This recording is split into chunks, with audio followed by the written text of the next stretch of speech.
raha ny ao Toamasina hoy ny solombavambahoaka Famindra Justin dia efa miomana fatratra amin'ny fanatanterahana ny fifidianana izy ireo. Nambarany fa takin'ny vanim-potoana misy ankehitriny ny olona toy ny kandida Andrajoel ary vonina izy ireo hampandany ity kandida ity.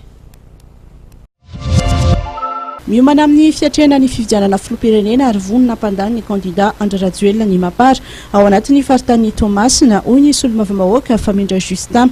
Nambarany ihany koa fa mbola takiny ny vanim-potoana amin'izao ny fanovana. Miroso atsika magnaraka ny lalam-panorenana ary magnaraka ny didina voakan'ny SCC satria ny lalam-panorenana milaza fa 5 taona ary ny didina voakan'ny SCC milaza fa anticiper na ny fifidianana zay tokony hajain'ny be sy ny maro. Miroso tsy moramora atsika mankany amin'ny fifidianana zay ahitana ny candidat maro ary mialoha lalana an'izay ny président Andrajoel zay nametraka ny ataontsika tota taratasy filatsanko fidiana afaka fotoana fo dia valin'ny SCC zany zay. Toamasina mitovy amin'ny tanàn-dehibe rehetrarehetra miomana ary efa voniny amin'ny fiatrehana ny fifidianana eo amin'ny lafiny antoko zay ao agnatin'ny Mapar sy ny rantsa mangeka rehetrarehetra ary ny association maro dia maro zay miomana hampandany ny président Andrajoel.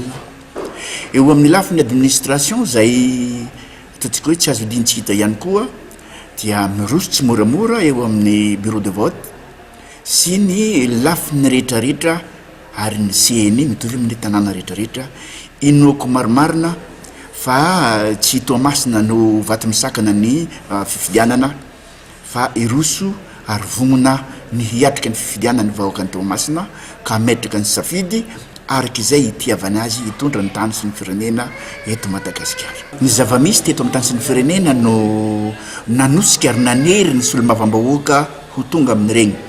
Raha tsy laza fotsiny atsika ny fandaniana ny lalàna zay natao amboletra, ny kolokolo maro isan-karazany ary ny tsy fandehanana ny asan-dahalo sy ny rehetra izay zany no nitakena n'ilay fanovana.